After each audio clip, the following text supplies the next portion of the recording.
أعوذ بالله من الشيطان الرجيم بسم الله الرحمن الرحیم ان الذين يكتمون بے شک وہ لوگ جو چھپاتے ہیں ما انزل اللہ ان احکامات کو، ان مسائل کو، ان آیات کو، ان چیزوں کو جو اللہ نے نازل کی من الکتاب کتاب میں، وَيَشْتَرُونَ بِهِ ثَمَنًا قَلِيلًا اور اس کے بدلے میں تھوڑی قیمت خریدتے ہیں، تھوڑی سی قیمت لے کے یہ کام کرنا۔ اولئک ما یأکلون یہی وہ لوگ ہیں کہ جو نہیں بھرتے، نہیں کھاتے، فی بطونہم اپنے پیٹوں میں، الا النار سوائے آگ کے کہ وہ اپنے پیٹوں میں آگ بھر رہے ہیں۔ ولا یکلمہم اللہ یوم القیامہ ایسے لوگوں سے اللہ تعالیٰ قیامت کے دن بات بھی نہیں کریں گے۔ ولا یزکیہم اور نہ اللہ ان کو پاک کریں گے۔ وَلَهُمْ عَذَابٌ أَلِيمٌ اور ان کے لیے دردناک عذاب ہے۔ أُولَئِكَ الَّذِينَ اشْتَرَوُا الضَّلَالَةَ بِالْهُدَى یہی وہ لوگ ہیں جنہوں نے خریدا گمراہی کو ہدایت کے بدلے، وَالْعَذَابَ بِالْمَغْفِرَةِ اور عذاب خریدا مغفرت کے بدلے۔ فَمَا أَصْبَرَهُمْ عَلَى النَّارِ کس قدر صبر کرنے والے ہیں یہ آگ پر۔ ذالک بأن اللہ یہ اس وجہ سے ہے کہ بے شک اللہ تعالیٰ نے نزل الکتاب بالحق یہ کتاب قرآن مجید کو نازل کیا ہے حق کے ساتھ۔ وإن الذین اختلفوا فی الکتاب اور بے شک جن لوگوں نے کتاب کے اندر اختلاف کیا، لفی شقاق بعید وہ ضد میں دور جا پڑے۔ سورہ بقرہ کی آیات نمبر 174، 175 اور 176 تین آیتیں آج کے درس میں تلاوت ہوئی ہیں۔ اس سے پہلے اللہ تعالیٰ نے طیبات اور محرمات کا قانون بیان فرمایا۔ طیبات وہ پاکیزہ چیزیں جن کے کھانے کا اللہ نے ہمیں حکم دیا، محرمات وہ حرام چیزیں جن سے بچنے کا اللہ نے ہمیں حکم دیا۔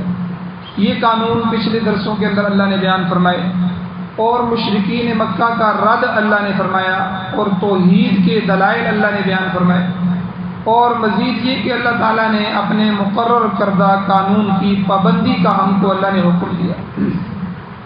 اس سے بھی پہلے ملت ابراہیمی کی جو اہم اصول ہیں اللہ نے پچھلی آیات میں بیان فرمائے تھے، جن میں ذکر ہے، شکر ہے، صبر ہے، نماز ہے، توحید پر یقین ہے، شعائر اللہ جو ہے اللہ کی شعائر ان کی تعظیم ہے، یہ ساری پیچھے ذکر ہو چکی۔ اسی طرح ذریعہ معاش جو ہے ہمارے لیے کمائی کا جو ذریعہ معاش کے جو ذرائع ہیں اللہ نے ان کا بھی تذکرہ فرمایا کہ اللہ تعالیٰ نے کس طرح زمین اور آسمان کے درمیان مختلف معاش کے ذرائع پیدا فرمائے۔ آسمان، سورج، چاند اور جو ہے دریاؤں میں چلنے والی کشتیاں اور بے شمار چیزیں جو ہیں اللہ نے معاش کے ذریعے بنائے، اور ان سب کو اللہ نے توحید پر بطور دلیل اپنے اللہ نے پیش فرمایا۔ اور گزشتہ درسوں میں حلال اور حرام پر بھی کافی گفتگو ہو چکی ہے، اس لیے یہاں اللہ نے فرمایا ان الذین یکتمون ما انزلنا، اب تم نے حلال بھی سیکھ لیا، حرام بھی سیکھ لیا، اور آگے بھی بہت سے حلال اور حرام آئیں گے۔ جو آدمی اللہ کی ان آیات کو چھپاتا، لوگوں کے سامنے بیان نہیں کرتا، اور اس سے پچھلی آیات میں اللہ نے پہلے بھی فرمایا تھا ان الذین یکتمون ما انزلنا من البینات والہدی من بعد ما بیناہ للناس فی الکتاب اولئک یلعنہم اللہ ویلعنہم الناس کہ ان ایسے لوگ جو اللہ کی کتاب کو، اللہ کی کتاب کے مسائل کو، اللہ کی کتاب کے حلال حرام کو چھپاتے ہیں، آگے بیان نہیں کرتے، اللہ نے جو واضح باتیں کر دی ہیں ان واضح باتوں کو بالبینات والہدی تو ہدایت کے ان اہم قوانین کو چھپا رہے ہیں، وہ لعنت کے مستحق۔ اللہ کہتے ہیں اولئک یلعنہم اللہ یہ لوگ وہ ہیں کہ جن پر اللہ کی لعنت۔ تو اب کتمان حق کو اللہ دوبارہ چند آیتوں کے بعد پھر ذکر کر رہے ہیں ان آیتوں میں، تو اس سے جو مفاد لیا جاتا ہے، چھوٹا سا مفاد، حقیر مفاد، چند پیسوں کے لیے حق کو چھپا دینا، اس کا اللہ یہاں تذکرہ فرما رہے ہیں۔ ان الذین یکتمون ما انزل اللہ من الکتاب بے شک وہ لوگ جو اللہ تعالیٰ کی طرف سے کتاب میں نازل کردہ احکام کو چھپاتے ہیں، وَيَشْتَرُونَ بِهِ ثَمَنًا قَلِيلًا اور اس کے بدلے دنیا کا حقیر مال قبول کرتے ہیں۔ حقیر مال، تھوڑی سی دولت، تھوڑی سی دنیا کے لیے اللہ کے دین کو بدل دیتے ہیں۔ اللہ کہتے ہیں اولئک ما یأکلون فی بطونہم، تم کیا سمجھتے ہو یہ انہوں نے کوٹھیاں بنا لی، تم کیا سمجھتے ہیں انہوں نے گاڑیاں لے لی ہیں؟ بڑے بڑے پیر، بڑے بڑے لوگ جو اگر حق نہیں پہنچاتے، چند لوگ جو ہے نذرانے لے کر لوگوں کے پیسوں پر انہوں نے عمارتیں کھڑی کر لی ہیں، تو تم کیا سمجھتے ہو یہ اچھا کھانا کھا رہے ہیں؟ اللہ کہتے ہیں نہیں، اولئک ما یأکلون فی بطونہم الا النار، ایسے لوگ اپنے پیٹوں میں آگ کے سوا کچھ بھی نہیں بھر رہے، جو کچھ کھا رہے ہیں وہ آگ ہے۔ اور اس کا تذکرہ پہلے ہو چکا کہ یہ وہ کون سی آگ ہے، یہ دنیا کی بھی آگ ہے اور آخرت کی بھی آگ ہے۔ علماء نے یہ بات لکھی ہے کہ حرام لقمہ جو پیٹ کے اندر جاتا ہے یہ اندر جا کر ظلمات کا سبب بنتا ہے، اندر گھبراہٹ کا سبب بنتا ہے، اندر کی بیماریوں اور خرابیوں کا سبب بنتا ہے، بے چینی کا سبب بنتا ہے۔ ایک حرام لقمہ اتنی بڑی مفسدات پر مشتمل ہے، اتنی بڑی برائیوں پر مشتمل ہے۔ تو جو آدمی حقیر سی دولت کے لیے دین کو بدل دیتے ہیں، دین کے اندر تحریف کرتے ہیں، حق کو چھپا دیتے ہیں، حق کو بیان نہیں کرتے، تو وہ دولت اللہ کہتے ہیں اولئک ما یأکلون فی بطونہم الا النار، وہ دنیا کی بھی آگ کھا رہے ہیں اور آخرت میں بھی یہ سارا منظر نظر آئے گا کہ جہنم کی آگ ان کے پیٹوں میں داخل ہے۔ تو اس لیے یہود و نصارہ کی طرف سے کتمان حق کے متعلق پہلے پارے میں بھی بیان ہو چکا ہے کہ یہود و نصارہ جو ہے ان کے اندر یہ بیماری تھی کہ وہ حق کو چھپاتے تھے، دنیا کے حقیر مفاد کی خاطر اور اللہ تعالیٰ کے احکام کو چھپاتے رہے اور اپنی کتابوں کو انہوں نے بدل دیا۔ تو کتمان حق ایسا سنگین جرم ہے جس کو اللہ نے تکرار کے ساتھ بیان کیا، حالانکہ پہلے بھی بیان ہو چکا ہے، پھر اللہ بیان کر رہے ہیں۔ حالانکہ قرآن مجید میں ایک دفعہ بیان کر دیا جاتا تو بھی کافی تھا، لیکن اللہ نے یہاں دوسری دفعہ اس کو بیان کیا، تکرار فرمایا اس چیز کا۔ تو اس سے پتہ چلتا ہے کہ کتنا سنگین جرم ہے، اور اس مسئلے کی اہمیت کا اندازہ اس بات سے بھی لگایا جا سکتا ہے کہ یہ بیماری اہل کتاب یہود و نصارہ تک ہی محدود نہیں رہی، بلکہ ہم دیکھ رہے ہیں کہ یہی بیماری مسلمانوں کے اندر بھی سرایت کر چکی ہے، مسلمانوں کے اندر بھی آ گئی ہے۔ معمولی دنیاوی نفع کی خاطر اپنی عاقبت کو، اپنی آخرت کو برباد کر لینے میں مسلمان بھی شریک ہو چکا ہے۔ اللہ تعالیٰ نے اپنی کتاب مقدس میں جو عقائد حقہ ہیں، حق عقائد ہیں، ان کو وضاحت کے ساتھ بیان کر دیا، توحید کو بیان کر دیا، رسالت کو بیان کر دیا، آخرت کو بیان کر دیا، حلال حرام کے جو ہے معاملات کو بیان کر دیا، پہلی امتوں کے ان کے حالات کو، پہلے نبیوں کو بیان کیا، ان کی کتابوں کو بیان کیا۔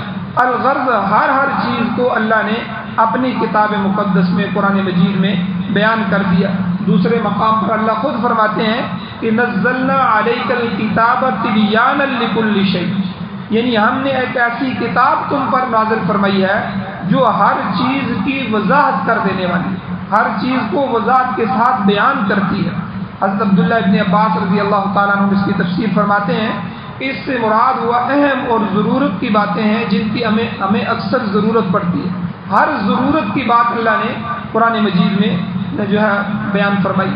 یاد رکھیں، اصول، ضابطے، قوانین یہ اللہ نے قرآن میں بیان فرمائے، ان کی تفصیل اور تشریح اللہ تعالیٰ نے نبی علیہ السلام کے ذمے لگائی، آپ کے سپرد فرمائی۔ قرآن مجید میں اللہ فرماتے ہیں لِتُبَيِّنَ لِلنَّاسِ مَا نُزِّلَ إِلَيْهِمْ، اے میرے محبوب آپ ان پر کھول کر بیان کریں، ان قوانین کو، ان ضابطوں کو، ان احکامات کو نزل الیہم جو ان کی طرف نازل کی گئے۔ تو یہ گویا کہ ضابطے اللہ نے، جیسے قرآن مجید میں اللہ نے نماز کا تذکر کیا، نماز پڑھو، نماز پڑھو، نماز پڑھو۔ اب نماز کی تشریح کیا ہے، نماز کسے کہتے ہیں، کتنی نمازیں پڑھنی ہیں، ہر نماز میں کتنی رکعتیں ہوں گی، کتنی رکعتیں فرض ہیں، کتنی رکعتیں سنت ہیں، کتنی سنتیں مؤکدہ ہیں، کتنی سنتیں غیر مؤکدہ ہیں، کتنے نوافل ہیں اور ان کے درجات کیا ہیں، ان کے حکم کیا ہیں، پھر ہر رکعت میں ہم نے پڑھنا کیا ہے، یہ ساری تفصیل اللہ کے نبی نے حدیث میں بیان فرمائی، قرآن مجید میں ان تفصیلوں کو بیان۔ اسی طرح زکوٰۃ کا حکم دیا، وآتوا الزکاۃ وآتوا الزکاۃ، زکوٰۃ دو، زکوٰۃ دو، کئی بار اللہ نے قرآن میں حکم دیا۔ لیکن زکوٰۃ کی تشریح لِتُبَيِّنَ لِلنَّاسِ مَا نُزِّلَ إِلَيْهِمْ کے اندر یہ اللہ نے حضور کے سپرد فرمائی ہے، میرے محبوب آپ ان کو کھول کر بیان کریں۔ اب زکوٰۃ کتنے مال پہ آئے گی، جانوروں کی زکوٰۃ کیا ہے، ان زکوٰۃ کا حکم کیا ہے، زکوٰۃ میں کتنی رقم پر کتنی رقم دی جائے گی، یہ ساری تفاصیل جو زکوٰۃ کی ہیں یہ حضور علیہ الصلوۃ والسلام نے احادیث کے اندر بیان فرمائی۔ اور یہاں شاہ رفیع الدین رحمۃ اللہ علیہ اور بعض دیگر مفسرین فرماتے ہیں کہ پہلے سپارے کے اندر جو اللہ نے کتمان حق کا بیان فرمایا اور یہاں بھی اللہ نے کتمان حق کا بیان فرمایا، یہاں دو چیزیں مراد ہیں۔ وہاں پہلے سپارے میں جو فرمایا اس میں اہل کتاب جو تھے حضور نبی کریم صلی اللہ علیہ وسلم کی بعثت کے متعلق، حضور کی تشریف آوری کے متعلق جو پیشن گوئیاں ان کی کتابوں میں موجود تھیں، تورات میں اور انجیل میں موجود تھیں، وہ انہیں چھپاتے تھے۔ جب یہودیوں کے پاس، یہودی علماء کے پاس ان کے یہودی آتے تھے اور وہ پوچھتے تھے کہ بھئی یہ نبی نبوت کا دعویٰ کر رہے ہیں تو تم ہمیں کتاب میں سے دیکھ کے بتاؤ ان کی کیا نشانیاں ہیں، تو وہ کتاب کے اندر جو نشانیاں موجود ہوتی تھیں یا تو ان کو چھپاتے تھے یا ان کو الٹا کر کے بیان کرتے تھے۔ تو حضور علیہ الصلوۃ والسلام کی ہر نشانی تورات انجیل میں موجود ہے کہ وہ آخری نبی آخر الزمان جب تشریف لائیں گے ان کا چلنا کیسا ہوگا، ان کا سونا کیسا ہوگا، صدقے کے متعلق وہ کیا حکم دیں گے، زکوٰۃ کے متعلق کیا حکم دیں گے، ان کے بال کیسے ہوں گے، ان کی آنکھیں کیسی ہوں گی، ان کا رنگ کیسا ہوگا، ان کے خاندان کیسا ہوگا، اور ان کے ساتھ جو صحابہ ہوں گے، جو ان کے ساتھی ہوں گے، ان کی صفات کیا کیا ہوں گی۔ یہ ساری چیزیں تورات اور انجیل میں یہودیوں کی کتابوں میں پہلے ہی اللہ نے نازل فرما دی تھی۔ اب یہودی جو تھے جب ان کے پاس دوسرے یہودی علماء کے پاس یہودی آتے تو یہ حضور علیہ السلام کی بعثت اور رسالت اور حضور کی تشریف آوری کے متعلق یہ جتنی بھی نشانیاں تھیں یہ ان کو چھپاتے تھے۔ اس لیے اللہ نے فرمایا کہ اللہ نے ان پر لعنت فرمائی ہے کہ وہ حق کو چھپا رہے ہیں اور چند ٹکوں کی خاطر، چند دنیا کے مفاد کی خاطر وہ اللہ کے احکامات کو چھپا رہے ہیں۔ اگر یہودی علماء یہودیوں کو یہ ساری باتیں صحیح بتا دیں تو یہود ایمان لے آئیں، ان کے ایمان کی رکاوٹ یہ لوگ ہیں۔ تو یہاں دوسرا جو کتمان حق یہاں اللہ نے بیان فرمایا، یہاں حلال اور حرام کے متعلق جو احکامات ہیں ان کو چھپانا مراد ہے۔ کتمان حق جو ہے، حق کو چھپانا، یہ بلا شبہ کفر ہے۔ اس لیے مولانا عباد اللہ سندھی رحمۃ اللہ علیہ فرماتے تھے کہ ہر مسلمان مرد اور عورت کے لیے اسلامی تعلیم یہ جبری ہونی چاہیے، جبراً اس کو تعلیم دینی چاہیے تاکہ وہ حقوق کو پہچانے، فرائض کو پہچانے، حلال اور حرام کی پہچان کر سکے۔ اسی لیے فقہاء کرام نے بتایا ہے کہ ضروریات دین کا سیکھنا یہ فرض کا درجہ ہے، ضروریات دین کا سیکھنا یہ فرض ہے، ٹھیک ہے۔ طلب العلم فریضۃ علی کل مسلم او مسلمۃ، حدیث میں حضور نے فرمایا علم کا حاصل کرنا ہر مسلمان مرد اور مسلمان عورت پر فرض ہے۔ کون سا علم؟ سارا علم نہیں، سارا علم عالم بننا یہ جو ہے فرض عین نہیں ہے، یہ جو ہے اگر جو بندہ کوئی کچھ علماء بن جائیں تو سب کی طرف سے ادا ہو جائے گا، لیکن جو ہے ضروریات دین، جو ہر بندے کی دین کی ضرورتیں ہیں، ہر موقع کی ضرورت ہے، ان کا سیکھنا یہ فرض کا درجہ ہے۔ تو اگر مسلمان اس فرض کو پورا نہیں کریں گے تو جہالت کی وجہ سے کتمان کے مرتکب ہوں گے کہ وہ حق دین کو نہیں سیکھ رہے، حق مسائل کو۔ علماء نے یہ بات لکھی ہے کہ اپنے اپنے شعبے کا دین سیکھنا فرض ہے۔ اگر ایک آدمی نائی ہے تو نائی کو پتہ ہونا چاہیے کہ میں جو حجام ہوں تو میرے متعلق اللہ اور اللہ کے رسول کے کیا احکامات، میں نے کیسے بال بنانے ہیں، کیسے بال نہیں بنانے، کیسی کمائی میرے لیے حلال ہے، کیسی کمائی حرام ہے، میں نے کیسے ضابطوں پہ چلنا ہے، یہ اس کے لیے ضروری ہے۔ ایک آدمی زمیندار ہے تو زمیندار کو زمین کے متعلق جتنے شرعی احکام ہیں ان کا پتہ ہونا چاہیے کہ زمین میں نے کیسے معاملات کرنے ہیں، کس طرح ڈیلنگ کرنی ہے، اور کیسی جو ہے اس کا میں نے حق ادا کرنا ہے، اس کے اندر جو عشر ہے وہ کس طرح اللہ نے میرے اوپر لاگو کیا ہے۔ تو زمین کے متعلق اسی طرح ہر شعبے کے متعلق جو کام آدمی کرنا چاہے اس کام سے متعلق جو ہے اس شعبے کا علم سیکھنا یہ فرض ہے۔ اگر نہیں سیکھے گا تو جاہل ہے، جہالت کی وجہ سے ان آیات کے اندر جو اللہ نے عذاب فرمایا ان کا جو ہے مستحق بن رہا ہے۔ اور مولانا عباد اللہ سندھی رحمۃ اللہ علیہ فرماتے ہیں کہ قرآن کریم کا علم ہونے کے باوجود دوسرے لوگوں تک نہ پہنچانا، اس کی مثال اس طرح ہے جیسے ایک جنگل ہے، بیابان جنگل، اور اس میں پانی کا چشمہ ہے یا کنواں ہے، اور کوئی شخص اس پر آ کر زبردستی قابض ہو جائے، قبضہ کر لے، اب لوگ پیاس بجھانے کے لیے وہاں پہنچتے ہیں، جنگل میں آتے ہیں، جنگل میں اور کوئی پانی نہیں ہے، اور وہ اس سے آ کر پانی مانگتے ہیں اور وہ پانی نہیں دیتا، جس کی وجہ سے لوگ ہلاک ہو جاتے ہیں، مر جاتے ہیں۔ تو ایسی صورت میں وہ کتنا بڑا مجرم ہوگا کہ جو لوگوں کو پانی نہیں دے رہا اور لوگ مر رہے ہیں۔ تو فرمایا اسی طرح قرآن پاک کا جو عالم ہے اللہ نے اسے علم دیا ہے، صحیح عقائد کا علم ہے۔ قرآن مجید خود عقیدے بیان کرتا ہے، وضاحت کرتا ہے، اور وہ آدمی لوگوں کی آبیاری نہیں کرتا، علمی آبیاری نہیں کرتا، ان کو مسائل نہیں بتاتا، تو وہ بھی اسی طرح غاصب ہے۔ لوگ آ رہے ہیں، مسجدوں میں آ رہے ہیں، اس کے پاس آ رہے ہیں، وہ دین نہیں سکھلا رہا اور وہ مسائل بیان نہیں کر رہا، تو گویا کہ لوگ جہالت کی موت مر رہے ہیں۔ تو اس لیے جو ہے وہ بھی اسی طرح غاصب ہے۔ عبداللہ ابن عمر رضی اللہ تعالیٰ عنہ کے پاس ان کے زمانے میں کچھ لوگ شکایت لے کے آئے کہ ہم فلاں بستی میں گئے، وہاں پانی موجود تھا مگر ان لوگوں نے ہمیں پانی پینے نہیں دیا، جس کی وجہ سے ہمیں بڑی تکلیف اٹھانی پڑی۔ تو حضور علیہ السلام کے صحابی نے کیا فرمایا؟ ہلا وضعتم فیہم السیف، تم نے میانوں میں سے تلواریں کیوں نہیں نکالی؟ یعنی ان سے لڑائی کیوں نہیں کی، انہیں قتل کیوں نہیں کر دیا؟ کہ لوگ پانی کے بغیر مر رہے ہیں اور کوئی شخص پانی سے روک رہا ہے، تو ایسے لوگوں کے خلاف جہاد کرو، مارو اس کو۔ تو یعنی اتنا بڑا ظلم ہے۔ اسی طرح علمی جو ہے کہ لوگ قرآن و سنت کی تعلیم سے محروم مر رہے ہیں، تو یہ بھی جو ہے ایک قسم کا جرم ہے۔ تو قرآن پاک کو دوسروں تک پہنچانا یہ ہماری ذمہ داری ہے، اور نہ پہنچانا یہ جرم عظیم ہے۔ تو آج دنیا قرآن تعلیم کے بغیر ہلاک ہو رہی ہے، مگر ہمارے علماء میں سے بھی ایک طبقہ ایسا ہے جو اسے عام کرنے کے بجائے چھپا رہے ہیں، اس کے بدلے میں بدعات جاری کی جا رہی ہیں، بدعتیں، سائل سے پیسے لے کر غلط مرد فتوے دیے جا رہے ہیں، کہیں نذرانے وصول کیے جا رہے ہیں، کہیں شکرانے وصول کیے جا رہے ہیں، کہیں رسومات باطلہ کو رواج دیا جا رہا ہے، مردوں کو بخشوانے کی فیس وصول کی جا رہی ہے۔ جی آؤ جی مردوں کے لیے فیس، جنازے پہ چل رہے ہیں اور ہیلے کر رہے ہیں، ہیلوں میں پیسے بانٹ رہے ہیں، اور یہ مردہ بخش جائے گا بس اس کی وسیع جو ہے وہ فیسیں وصول کر رہے ہیں۔ تبرکات کے نام پر لوگوں کو لوٹا جائے، یہ تبرک ہے جی، بس یہ لے لو اور یہ ہو جائے گا وہ ہو جائے گا۔ تبرکات کے نام پر جو ہے لوگ آتے ہیں، پیسے ڈالتے ہیں، تبرک کو ہاتھ لیتے ہیں، اس میں چومتے ہیں، آگے نکل جاتے ہیں۔ اور کہیں بیشتی دروازہ بنا دیا گیا ہے، یہ جنتی دروازہ ہے، جو اس میں سے گزر جائے گا بس سیدھا جنت میں چلا جائے گا۔ یعنی ایسی کہیں قبور پرستی ہو رہی ہے، قبروں کے سامنے سجدے کروائے جا رہے ہیں اور ان میں دلائل مہیا کیے جا رہے ہیں لوگوں کو، بس یہ کام ہے تم یہ کرو اور تم بخشے جاؤ گے۔ اسی طرح کہیں چڑھاوے چڑھائے جاتے ہیں، کہیں وصول کیے جاتے ہیں، کہیں 11ویں منائی جا رہی ہے، 11ویں کے نام پر بدعات جاری ہے، اور کہیں عرس ہو رہا ہے اور عرس کے اندر دیکھیں آپ کیا ہے، اور کہیں میلاد منایا جا رہا ہے، اور کہیں تیسرا اور چوتھا اور کل اور 10واں اور جمعراتیں اور 40ویں کے ختم ہو رہے ہیں، ٹھیک ہے، اور لوگ دعوتیں کھا رہے ہیں، ٹھیک ہے۔ یہ لوٹنے کا ایک لامتناہی سلسلہ ہے، نہ ختم ہونے والا سلسلہ ہے جو جاری ہے، اور اس کو کس نے جاری کیا؟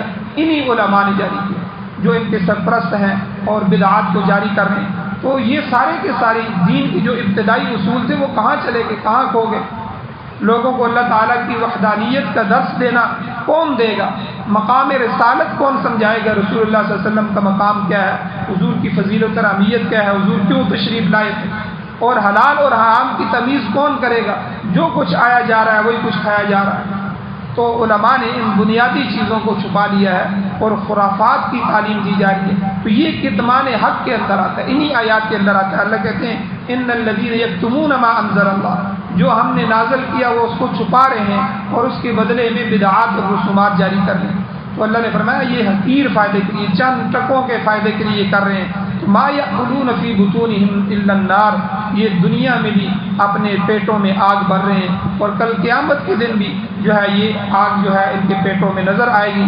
تو اس لیے حضور علیہ السلام کی حدیث بھی ہے، آپ نے ارشاد فرمایا جو شخص سونے اور چاندی کے برتن میں پانی پیتا ہے تو وہ اپنے پیٹ میں دوزخ کی آگ ڈال رہا ہے۔ امت محمدیہ کے جو مرد ہیں ان کے لیے سونا اور چاندی حرام قرار دیا گیا۔ چاندی کی انگوٹھی صرف 4 ساڑھے 4 ماشے، اس سے زیادہ کی اجازت نہیں، ٹھیک ہے، وہ بھی صرف انگوٹھی کے حد تک، باقی اس کے علاوہ چاندی کو استعمال کرنا، سونے کو استعمال کرنا یہ مردوں کے لیے حرام ہے۔ اس لیے حدیث میں حضور نے فرمایا جو آدمی سونے اور چاندی کے برتنوں میں کھانا کھاتا ہے یا پانی پیتا ہے تو وہ اپنے پیٹ میں دوزخ کی آگ ڈالتا ہے۔ مسلم شریف کی الفاظ ہیں، حضور نے فرمایا انما یجرجر فی بطنہ نار جہنم، کہ وہ اپنے جو ہے پیٹوں میں جہنم کی آگ کو ٹھونس رہا ہے۔ اسی طرح ایک حدیث میں اور قرآن مجید میں اللہ نے یتیموں کے مال کے بارے میں فرمایا کہ جو آدمی یتیم کا مال ناحق کھاتا ہے تو وہ بھی اپنے پیٹوں میں جہنم کی آگ ڈال رہے۔ اسی طرح باطل رسمیں، باطل عبادات یا باطل بدعات کو جاری کر کے اس کے ذریعے لوگوں کا مال کھانا، لوگوں کا کھانا کھانا، شرک اور بدعات کا اجرا کرنا، یہ سب کا سب پیٹ میں آگ بھرنے کے مترادف ہے۔ تو اس لیے اللہ نے فرمایا کہ ایسے لوگوں کے متعلق اللہ کیا فیصلہ فرمائیں گے۔ اگلی آیت میں اللہ نے فرمایا ایسے لوگوں پر قیامت کے دن اللہ سخت ناراض ہوگا اور ان کی طرف مہربانی کے ساتھ توجہ بھی نہیں کریں گے، بلکہ توجہ کرنا تو دور کی بات، اللہ نے فرمایا وَلَا يُكَلِّمُهُمُ اللَّهُ يَوْمَ الْقِيَامَةِ، اللہ ان سے کلام کرنا بھی، گفتگو کرنا بھی پسند نہیں فرمائیں گے، بلکہ ان کی طرف اللہ غیظ اور غضب کی نگاہ سے، غصے کی نگاہ سے دیکھیں گے، جس کا نتیجہ یہ ہوگا وَلَا يُزَكِّيهِمْ، اللہ ان کو پاک نہیں کریں گے، ان کا تزکیہ نہیں کریں گے۔ امام ترمذی رحمۃ اللہ علیہ فرماتے ہیں کہ ان الموحدین لا يخلدون فیها، کہ خدا کی وحدانیت پر ایمان رکھنے والے موحد جو لوگ ہیں وہ ہمیشہ دوزخ میں نہیں رہیں گے، گناہگار ہونے کی صورت میں دوزخ میں جائیں گے، مگر تزکیے کے لیے کہ اللہ ان کی پاکی فرمائیں گے۔ جب اپنے گناہوں کی سزا بھگت لیں گے تو اللہ تعالیٰ ان کو پاک کر دیں گے اور وہ دوزخ سے نکال دیے جائیں گے اور جنت میں داخل کر دیے جائیں گے۔ مگر یہاں اس آیت میں کتمان حق کرنے والے، حق کو چھپانے کرنے والوں کے متعلق اللہ نے کتنی بڑی سزا بیان فرمائی کہ اللہ ان کو بالکل نہیں پاک کرے گا، ہمیشہ جہنم میں، ہمیشہ دوزخ میں رہیں گے۔ وَلَهُمْ عَذَابٌ أَلِيمٌ، اور ان کے لیے وہاں دردناک عذاب ہوگا، سخت عذاب ہوگا۔ اور آگے اللہ نے فرمایا کہ یہ کیسا سودا کر رہے ہیں، دنیا میں ایک سودا ہو رہا۔ اللہ فرماتے ہیں اولئک الذین اشتروا الضلالۃ بالہدى والعذاب بالمغفرہ، یہی وہ لوگ ہیں جنہوں نے ہدایت کے بدلے میں گمراہی خریدی۔ ہدایت بھی ان کے پاس سامنے تھی، گمراہی بھی سامنے تھی، ان کو چاہیے تھا کہ یہ ہدایت کو خریدتے، ہدایت کے رستے پہ چلتے، دنیا کا تھوڑا سا نقصان ہو جاتا، وہ جہاں سے مال ملنا تھا وہاں نہ مل سکتا، ان کی مریدین خفا ہو جاتے، ٹھیک ہے، لوگ خفا ہو جاتے، دنیا کا تھوڑا سا نقصان تھا، لیکن آخرت کے لیے ہمیشہ ہمیشہ ہدایت خرید لیتے۔ لیکن اللہ فرماتے ہیں کہ اولئک الذین اشتروا الضلالۃ بالہدى، ضلالت گمراہی کو انہوں نے خریدا ہے ہدایت کو چھوڑ کر، ہدایت کے بدلے میں، والعذاب بالمغفرہ، یہ اپنی مغفرت کروا سکتے تھے، عذاب بھی ان کے سامنے تھا، دونوں رستے سامنے تھے، لیکن انہوں نے مغفرت کے بدلے میں عذاب خرید لیا۔ اگر یہ لوگ حق کو چھپانے کے بجائے اسے ظاہر کرتے، خود بھی حق پر عمل کرتے، اور پھر جب یہ عمل کرتے تو ان کی دیکھا دیکھی دوسرے لوگ بھی عمل پیرا ہوتے، تو اللہ تعالیٰ کی رحمت ان کے شامل حال ہو جاتی، ان کو گناہوں کی معافی ملتی اور قیامت کے دن یہ سرخرو ہو جاتے، مگر یہ لوگ تو خود دوزخ کو اختیار کر رہے ہیں۔ پھر آگے اللہ نے عجیب جملہ فرمایا فما اصبرهم علی النار، یہ دوزخ کی آگ پر کس قدر صبر کرنے والے ہیں، بڑا حوصلہ ہے ان کا کہ یہ دوزخ میں جانے کے لیے تیار ہو گئے۔ دنیا کی آگ کے اندر ہم ایک انگلی نہیں رکھ سکتے، ایک لمحے کے لیے، ایک سیکنڈ کے لیے ہم آگ میں رکھیں تو ہاتھ جل جاتا ہے، انگلی جل جاتی ہے، بڑے صبر والے ہیں۔ اتنی بڑی آگ، اتنی بڑی جہنم، اتنا بڑا عذاب اللہ نے بتا بھی دیا، پھر بھی یہ اس طرح کر رہے ہیں۔ اللہ کہتے ہیں فما اصبرهم علی النار، کس قدر حوصلہ ہے، کس قدر صبر کرنے والے ہیں۔ اللہ کہتے ہیں ذالک بان اللہ نزل الکتاب بالحق، یہ اس وجہ سے ہے کہ اللہ تعالیٰ نے کتاب حق کے ساتھ نازل فرما دی ہے، مگر ان لوگوں نے اسے چھپا دیا، حق کو ظاہر ہونے نہیں دیا۔ اور وَإِنَّ الَّذِينَ اخْتَلَفُوا فِي الْكِتَابِ، جنہوں نے کتاب میں اختلاف کیا، یعنی اپنی مرضی کا مطلب بیان کیا، یہ دوسری بیماری جو ہے یہودیوں میں بھی تھی اور آج مسلمانوں میں بھی آ گئی ہے کہ کتاب کی آیت پڑھتے ہیں اور آیت پڑھ کے اپنا مطلب بیان کرتے ہیں۔ یہودیوں نے بھی اسی طرح کیا کہ تورات اور انجیل پڑھتے تھے اور مطلب اپنا بیان کرتے تھے۔ اللہ نے فرمایا وَإِنَّ الَّذِينَ اخْتَلَفُوا فِي الْكِتَابِ، جنہوں نے اختلاف کیا کتاب نے، اپنی مرضی کے مطلب بیان کیے، جیسے یہودیوں کا شیوا تھا کہ وہ مطلب بھی غلط بیان کرتے تھے، تشریح بھی غلط کرتے تھے، تو ایسے لوگوں کے متعلق فرمایا لفی شقاق بعید، وہ ضد میں ہے اور ضد میں بھی دور نکل گئے، اتنی زیادہ ضد کہ جو ان کو ہدایت کی طرف آنے ہی نہیں دیتی، تو ایسے لوگوں کے راست پر آنے کی کوئی توقع ہی نہیں باقی رہی، وہ سزا کے مستحق ہیں۔ یہ حکم اللہ نے تاکیداً دوبارہ بیان فرمایا ہے۔ تو اس کے علاوہ آگے اللہ نے کئی قوانین اور بھی بیان فرمائے ہیں، جو آگے درس میں آئیں گے اللہ جل شانہ سے دعا ہے اللہ ہمیں عمل کی توفیق عطا فرمائے. آمین. الحمدللہ رب العالمین والعاقبۃ للمتقین والصلاۃ والسلام علی رسول النبی الامی الکریم. اللهم ربنا آتنا فی الدنیا حسنۃ وفی الآخرۃ حسنۃ وقنا عذاب النار. یا اللہ ہماری کمیوں کوتاہیوں کو معاف فرما. یا اللہ درگزر فرمائے صغیرہ کبیرہ گناہوں کو معاف فرما. یا اللہ قرآن اور سنت سے محبت نصیب فرمائی. حضور علیہ الصلوۃ والسلام سے صحابہ اہل بیت سے محبت نصیب فرمائی. ان حضرات کے نقش قدم پر چلنا ہمارے لیے آسان فرمائی. یا اللہ سنت کو رواج دینے کی توفیق عطا فرمائی. رسم و رواج سے، بدعات سے، خرافات سے، غلط عقائد سے ہمیں محفوظ فرمائی. یا اللہ ہمیں دنیا کے اس امتحان میں کامیاب فرمائی. اللہ اپنے فضل و کرم سے کامیاب فرمائی. یا اللہ کل میدان محشر میں بھی اپنا فضل فرمائی. یا اللہ ہر طرح کی کمیوں کوتاہیوں کو معاف فرمائی. جب تک زندگی ہو عزت والی، وقار والی، خیر والی، ایمان والی زندگی نصیب فرمائی. جب موت آئے تو سعادت والی، شہادت والی اپنے رستوں کی موت نصیب فرمائی. یا اللہ جو مجبور ہیں، لاچار ہیں، پریشان حال ہیں، ان کی پریشانیوں کو دور فرمائی. جو مقروض ہیں ان کے قرضوں کے پورا کرنے کے اسباب پیدا فرمائی. جو بیمار ہیں ان کو شفا عطا فرمائی. جو ایمان کی حالت سے اس دنیا سے جا چکے ہیں ہم سب کی بخشش فرمائی. یا اللہ بلند درجات عطا فرمائی. ہم سب کو بھی قبر حشر آخرت کی تیاری نصیب ہو. صلی اللہ تعالی علی خیر خلقہ محمد وآلہ وصحبہ اجمعین برحمتک یا ارحم الراحمین.